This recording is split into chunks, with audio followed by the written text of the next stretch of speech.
শেখ হাসিনার দেশে ফেরার সিদ্ধান্ত ঢাকা এবং দিল্লির মধ্যে নানা রকম জটিলতা তৈরি করেছে।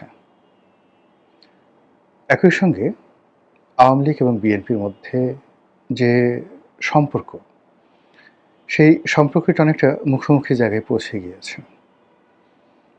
অন্যদিকে জামাত, এনসিপি অর্থাৎ সরকার বিরোধী যে দলগুলো রয়েছে, এই সময়টিতে শেখ হাসিনার দেশে ফেরার ব্যাপারে এবং আওয়ামী লীগের ব্যাপারে তাদের যে গত ২ বছরের অনমনীয় ভূমিকা, সেই অনমনীয় ভূমিকাটা কেমন যেন ১৮০ ডিগ্রি অ্যাঙ্গেলে উল্টে গেছে। সরকার বিরোধী যে সকল শক্তি রয়েছে, তাদের যারা শীর্ষ নেতৃবৃন্দ রয়েছেন, তারা অনেকটা স্যাটায়ার করে শেখ হাসিনাকে বলার চেষ্টা করছেন, আপনি আসুন, আপনাকে যেখানে পাবো সেখানেই আপনার যে মৃত্যুদণ্ড রয়েছে সেটি কার্যকর করা হবে, ইত্যাদি ইত্যাদি নানা রকম। কিন্তু সাংগঠনিকভাবে তারা চাচ্ছে, এখানে কৌশল করছে। কৌশলটা হলো যে আওয়ামী লীগকে এবার বিএনপি সরাসরি মোকাবেলা করুক। এ কারণে গত ২ বছরে এখানে যে বিষয়গুলো হয়েছে সেটা হলো আওয়ামী লীগের বিরুদ্ধে যত মামলা হয়েছে, মোকদ্দমা হয়েছে, বলতে গেলে তার শতভাগ মামলা মোকদ্দমা করেছে বিএনপির লোকজন। এবং তারা এই কাজগুলো করে যথেষ্ট চাঁদাবাজি করেছে, অর্থবৃত্তের মালিক হয়েছে এবং আওয়ামী লীগের পরিবারকে জিম্মি করে রাজনৈতিক, অর্থনৈতিক, সামাজিক ফায়দা লুট করেছে। আর অন্যদিকে ৩২ নম্বর ভাঙা, তারপর বিভিন্ন জায়গাতে আওয়ামী লীগের লোকদের উপর মব করা, এরকম কিছু ঘটনাকে, যেগুলোকে সাধারণত জামাত এবং এনসিপি বিচ্ছিন্ন ঘটনা বলছে, কিন্তু এগুলোকে ক্যাপিটালাইজ করে এমনভাবে প্রচার করা হয়েছে যে গত ২ বছরে আওয়ামী লীগের উপর যত অন্যায় হয়েছে, অবিচার হয়েছে, তা আসলে জামাত করেছে, এনসিপি করেছে। এদিকে তৃণমূলের খবর, ঢাকার যারা আছেন লোকজন, তাদের কথা আলাদা, কিন্তু তৃণমূলের খবর হলো অবস্থা দৃষ্টে যারা পলিটিক্যাল লোকজন রয়েছেন বিএনপি এবং জামাতে, তারা সবাই আওয়ামী লীগের যারা নিরীহ ভোটার রয়েছেন তাদের সঙ্গে একটা সমঝোতা সম্পর্ক তারা তৈরি করেছিলেন বিগত নির্বাচনকে সামনে রেখে। আর এখন বলতে গেলে আওয়ামী লীগের লোকজন তারা তাদের মতো করে বুক ফুলিয়ে চলছেন বিভিন্ন জায়গাতে। অন্যদিকে বিএনপি, জামাত এবং এনসিপির মধ্যে যে বিরোধ, যে বন্ধুত্ব, এটা অনেকটা গুপ্ত। মানে তাদের মধ্যে আসলে সমঝোতা নাকি শত্রুতা, তাদের মধ্যে বন্ধুত্ব নাকি বৈরিতা, এটি বোঝা যাচ্ছিল না। কিন্তু সাম্প্রতিক কিছু কর্মকাণ্ডে যেটা মনে হচ্ছে সেটি হলো বিএনপি, জামাত, এনসিপির যে সম্পর্কটি পয়েন্ট অফ নো রিটার্নে চলে গেছে। বিশেষ করে জুলাই সনদ বাস্তবায়ন, সংবিধান সংশোধন, ডক্টর মোহাম্মদ ইউনূসকে রাষ্ট্রপতি পদে বসানো, তারপর আলী রিয়াজ কমিশনের যে সংস্কার প্রস্তাবগুলো ছিল সেগুলো তাদের মতো করে, অর্থাৎ এনসিপি এবং জামাতের মতো করে, ডক্টর ইউনূসের মতো করে সেগুলো বাস্তবায়ন করা, এই কাজগুলো বিএনপি আসলে করতে চাচ্ছে না। দ্বিতীয়ত, ডক্টর মোহাম্মদ ইউনূসের যারা লোকজন ছিলেন তাদের একটা বিরাট অংশ যারা প্রো বিএনপি ছিলেন, বিএনপি তাদেরকে ক্যাপিটালাইজ করে ফেলেছে, তাদেরকে নিয়ে নিয়েছে। এবং এই যে তাদেরকে নিয়ে নেওয়া, এটা জাস্ট বড় উদাহরণ দিলেই বুঝতে পারবেন। যেমন ডক্টর মোহাম্মদ ইউনূসের একেবারে দক্ষিণ হস্ত, যাকে বলা হতো সরকারের মুখপাত্র, বিকল্প উজিরে আজম জনাব শফিকুর রহমান, প্রেস সেক্রেটারি। আপনারা জানেন যে তিনি অতি সম্প্রতি একটি পত্রিকার সম্পাদক হয়েছেন। সেই পত্রিকার মালিক কি আপনারা জানেন? সেই পত্রিকার মালিক হলেন জনাব Gorky, Anis Ahmed Gorky, MGS গ্রুপের মালিক। এবং আনিস আহমেদ গোর্কি জনাব তারেক রহমান সাহেবের সবচেয়ে ঘনিষ্ঠ বন্ধু। মানে তারেক রহমান সাহেবের যে কজন বন্ধু রয়েছেন তাদের মধ্যে অল্প কয়েকজন বন্ধু রয়েছেন, তার মধ্যে সবচেয়ে অভিজাত, ব্লু ব্লাড এবং সবচেয়ে ধনী যে মানুষটি, তিনি হলেন এই আনিস আহমেদ গোর্কি, এমজিএস গ্রুপের মালিক। এই গোর্কির মালিকানাধীন পত্রিকাটি জনাব শফিক তিনি সম্পাদক হিসেবে দায়িত্ব গ্রহণ করেছেন। এবং আপনি দেখেন যেদিন থেকে তিনি এই দায়িত্ব গ্রহণ করেছেন এবং বিএনপি যেদিন থেকে ক্ষমতায় এসছে সেদিন থেকে জনাব শফিক তিনি আগের মতো করেই, অর্থাৎ ইনুস জামানাতে যেভাবে কথা বলেছিলেন ঠিক সেই ভাষাতে তিনি কথা বলছেন। এর বাইরে অন্যান্য যারা আছেন, যারা অনেকটা প্রো বিএনপি ছিলেন অনেক আগের থেকেই, তারাও মোরাললেস কিন্তু বুক ফুলিয়ে ঘোরাফেরা করছেন। আমি কারো নাম বলে বড়ও করতে চাচ্ছি না, ছোট করতে চাচ্ছি না। অন্যদিকে ডক্টর মোহাম্মদ ইউনূসের প্রতি জামাত এবং এনসিপি তাদের যে একেবারে দ্বিধাহীন সমর্থন ছিল, অন্ধের মতো তাদের বিশ্বাস ছিল, ঠিক সেই বিশ্বাসের মূল্যের যে জায়গাটি, সেই জায়গাটিতে এখন জামাত এবং এনসিপি নিজেদেরকে বেকুব মনে করছে, অসহায় মনে করছে, দুর্বল মনে করছে।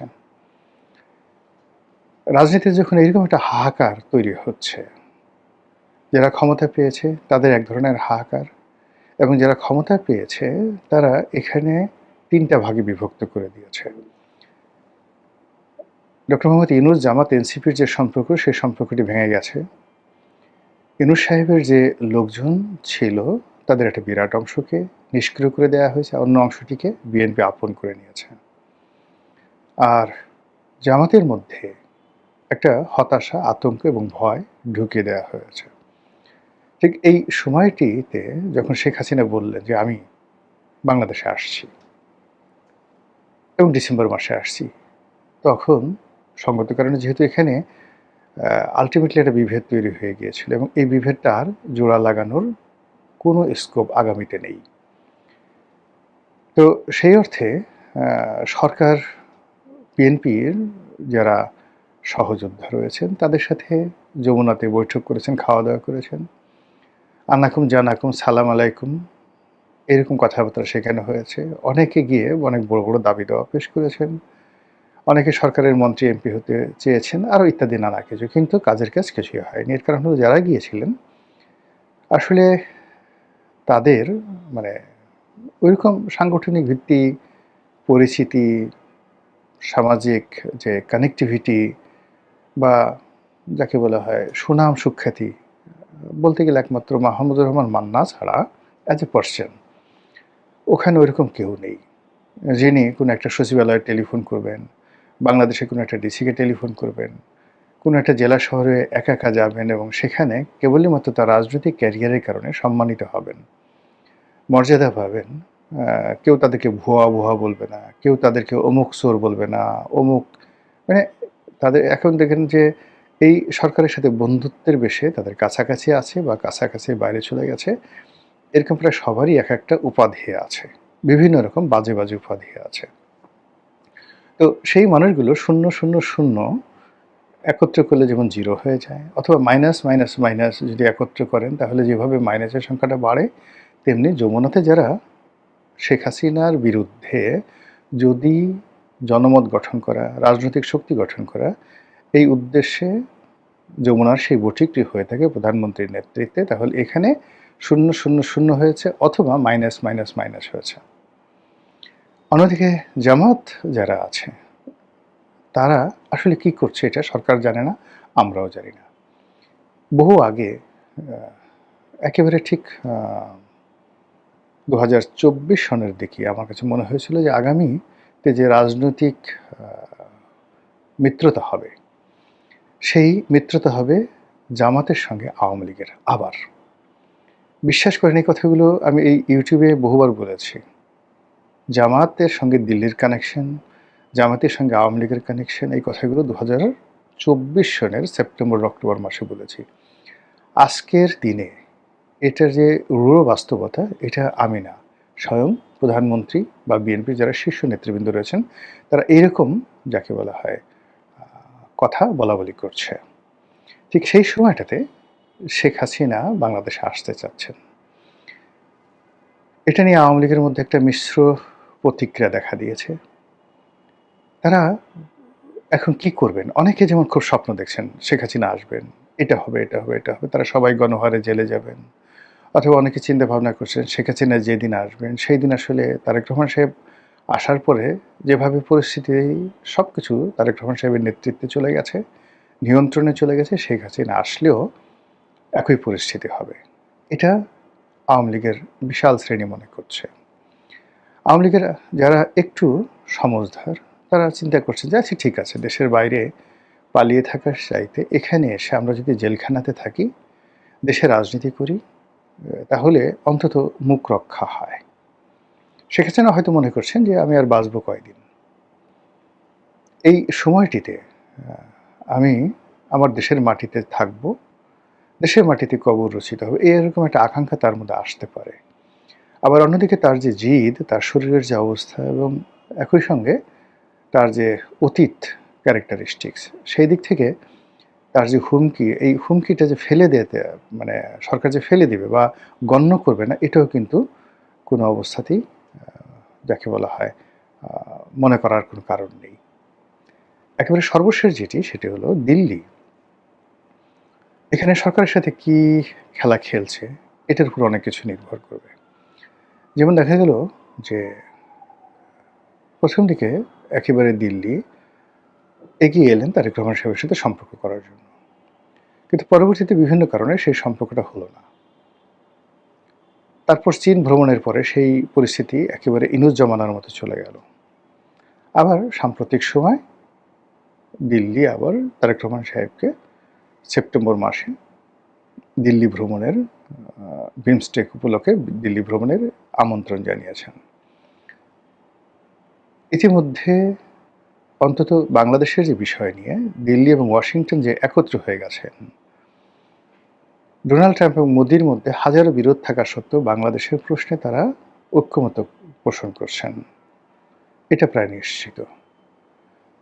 ২ নম্বর হলো যে দিল্লি এবং আমেরিকা বুঝে গেছে তাদের যে কৌশলগত যে বিষয়গুলো দরকার বাংলাদেশ থেকে, মূলত সে বাংলাদেশ থেকে ব্যবসা বাণিজ্য নিয়ে ভারতেরও মাথা ব্যথা নেই। এর কারণ হলো তাদের ট্রিলিয়ন ট্রিলিয়ন ডলারের ইকোনমি, সেখানে বাংলাদেশের সঙ্গে তাদের যে ব্যবসা বড় জোর কত 40 বিলিয়ন ডলারের ইয়ারলি ব্যবসা, নট মোর দ্যান দ্যাট। আমেরিকার সাথে আমাদের ব্যবসা বাইলেটারাল কত হবে, খুব অল্প, বড় জোর 20 বিলিয়ন ডলারের ব্যবসা। এর মধ্যে আমরা এক্সপোর্ট করি কত আর তারা ইম্পোর্ট করে খুব অল্প। তারা ইম্পোর্ট করে তারা এক্সপোর্ট করে খুব অল্প, আমরা এক্সপোর্ট করি অনেক বেশি। কিন্তু আমেরিকার ইকোনমির সাইজে এটা একটা পিনাটও না, সর্ষে দানা। তো কাজে এখানে ব্যবসা বাণিজ্য টাকা পয়সার চাইতে মিলিটারি অ্যাসপেক্ট এবং যেটাকে বলা হয় ভূ রাজনীতির যে গোলক ধাঁধা, কৌশলগত দিক, এটা বেশি গুরুত্বপূর্ণ, বিশেষ করে চীনকে মোকাবেলা করার জন্য।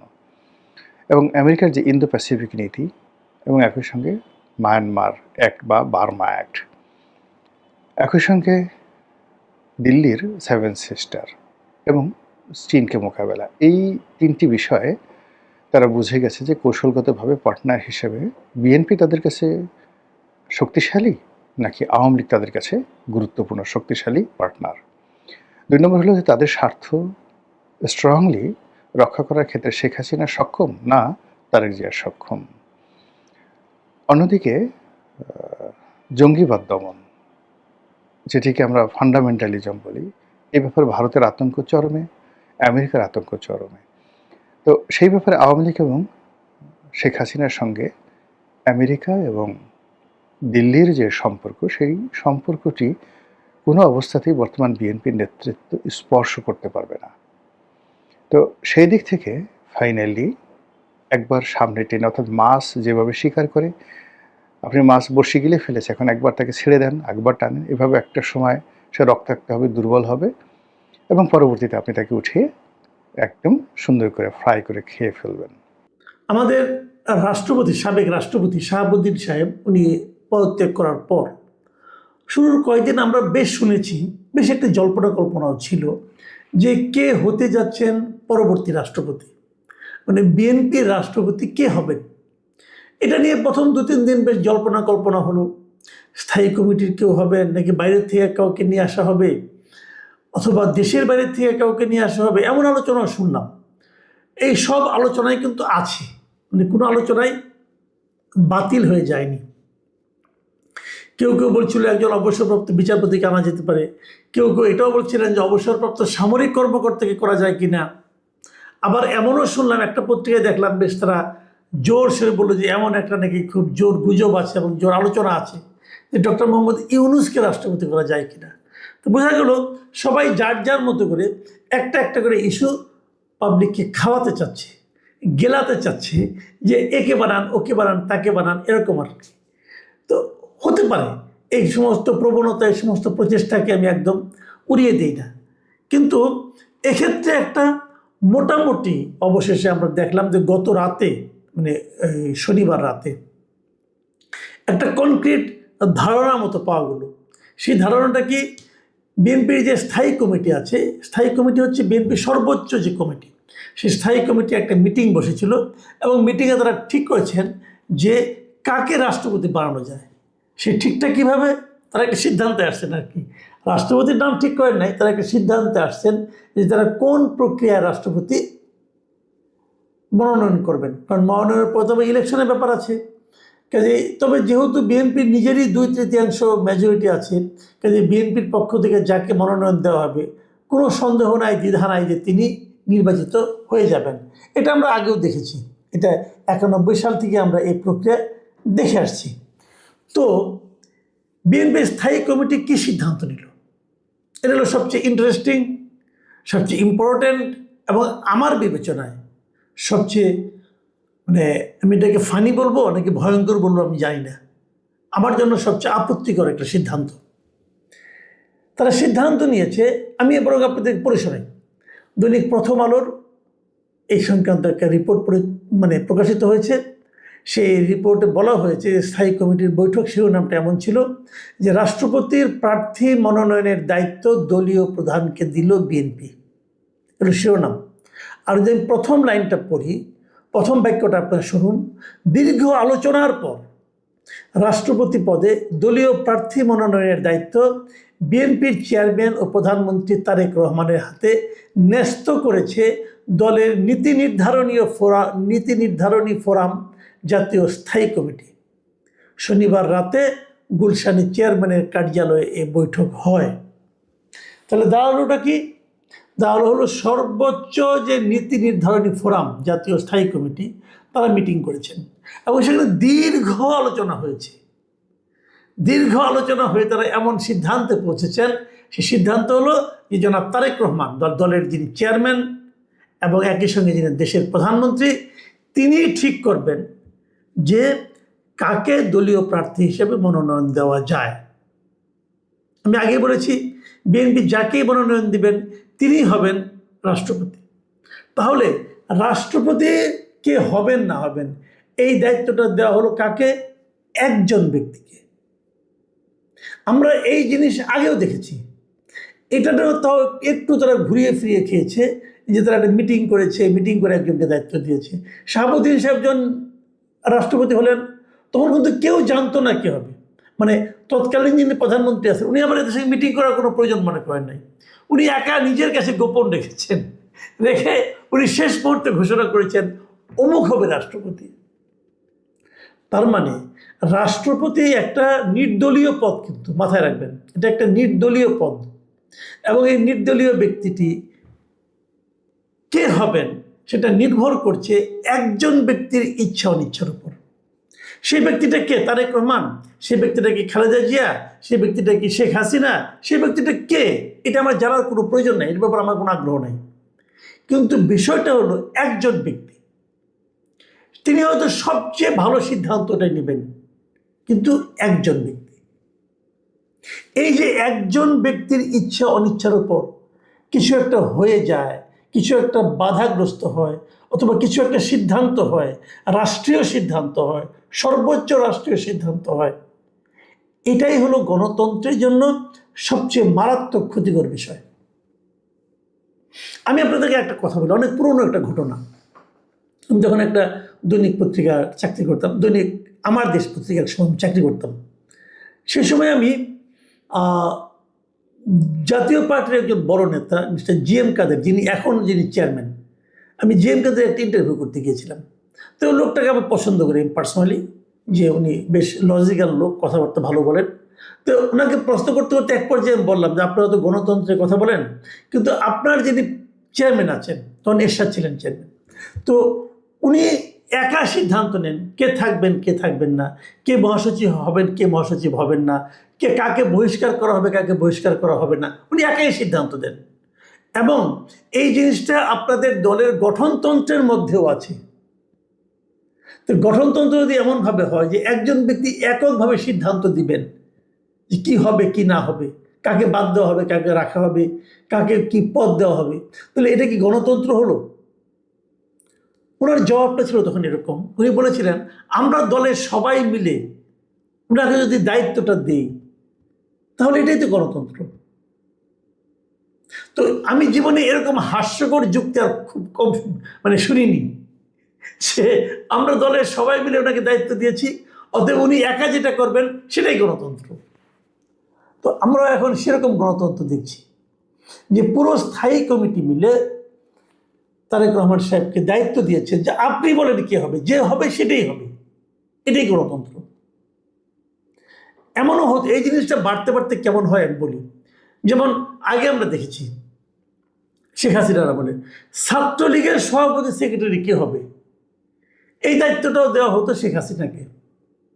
অথচ ছাত্রলীগ কিন্তু শেখ হাসিনার কেউ না, শেখ হাসিনার পার্টির কোনো অঙ্গ সংগঠন না। শেখ হাসিনা ছিলেন সভানেত্রী, ছিলেন আওয়ামী লীগের, ছাত্রলীগ আলাদা একটা সংগঠন। সেই সংগঠনের সেক্রেটারি প্রেসিডেন্ট কে হবে সেটা আওয়ামী লীগের যিনি সভানেত্রী তিনি নির্ধারণ করতেন। যুবলীগের কে হবে এটা উনি নির্ধারণ করতেন। স্বেচ্ছাসেবক লীগের কে হবে প্রেসিডেন্ট সেক্রেটারি এটা উনি নির্ধারণ করতেন। এবং আমার ধারণা আগামীতে বিএনপিতে ওই একই প্র্যাকটিস থাকবে যে ছাত্রদলের সভাপতি সেক্রেটারি কে হবে এটা তারেক রহমান সাহেব নির্ধারণ করবেন, যুবদলের সভাপতি সেক্রেটারি কে হবে তারেক রহমান সাহেব নির্ধারণ করবেন, স্বেচ্ছাসেবক দলের সভাপতি সেক্রেটারি কে হবে ওটাও তারেক রহমান সাহেব নির্ধারণ করবেন, এবং দেশের প্রেসিডেন্ট কে হবে না হবে সেটাও তারেক রহমান সাহেবই নির্ধারণ করবেন। আমার প্রশ্ন, তারেক রহমান সাহেব কি বলেছেন যে আমি সব নির্ধারণ করব? উনি বলেছেন? আমার ধারণা বলেননি। বাকি যারা আছে সবাই তার উপরে চাপিয়ে দিয়েছে, এটা এক ধরনের মোসাহেবি। এই লোকগুলি এত বড় বড় হয়েছেন, এত বড় সিনিয়র লিডার, এত বড় বড় মন্ত্রী, তারা ওনারা একটা দল চালাচ্ছেন, দেশ চালাচ্ছেন। ওনারা সবাই মিলে, আমি নিশ্চিত ওনারা সবাই মিলে ওনার উপর চাপিয়ে দিয়েছেন, এবং এই চাপিয়ে দেওয়ার মাধ্যমে ওনার কাছে দেখাতে চেয়েছেন যে দেখেন আমরা আপনার কতটা অনুগত, আমরা কিছুই বুঝি না, আমরা নাবালক, আমরা কিচ্ছু বুঝি না, আপনি যা বলবেন সে এটাই হবে। এই যে এটাকে আমি আনুগত্য বলবো না, কিন্তু এই যে একজন লোককে বিভ্রান্ত করার একটা প্রক্রিয়া, এর মাধ্যমে ওনারা তারেক রহমান সাহেবকে বিভ্রান্ত করছেন। কেবল তাই নয়, যদি এই নির্বাচন নিয়ে কোনো সমস্যা হয়, ধরেন এমন একজন লোককে নির্বাচন করা হলো যাকে নিয়ে প্রচুর দেশ জুড়ে বিতর্ক হলো, সেই বিতর্কের দায়ও কিন্তু তারেক রহমান সাহেবকে বহন করতে হবে। কেন উনি এটা করতে যাবেন? কেন ওনার উপর চাপিয়ে দেওয়া হলো? হয়তো উনি ভদ্রলোক কিছু না করতে পারেন নাই, অথবা উনি কেন উনি এটা এনজয় করেছেন আমি জানি না। যদি এনজয় করে থাকেন তাহলে ওনার জন্য আমার দুঃখ হলো। এই জায়গাটাতেই সমস্যা। ধরেন এখন এনজয় করছেন, হয়তো ভালো করছেন, এরকম করতে করতে অভ্যস্ত হয়ে যাবেন। এক পর্যায়ে উনি নিজেই সব সিদ্ধান্ত নিজের থেকে দিবেন, তখন আর স্থায়ী কমিটিকে মিটিং করে দীর্ঘ আলোচনা করে ওনাকে দিতে হবে না, উনি নিজেই দায়িত্ব নিয়ে নেবেন। ঠিক আছে, আমি বলবো আপনারা সবাই চুপ করে থাকেন।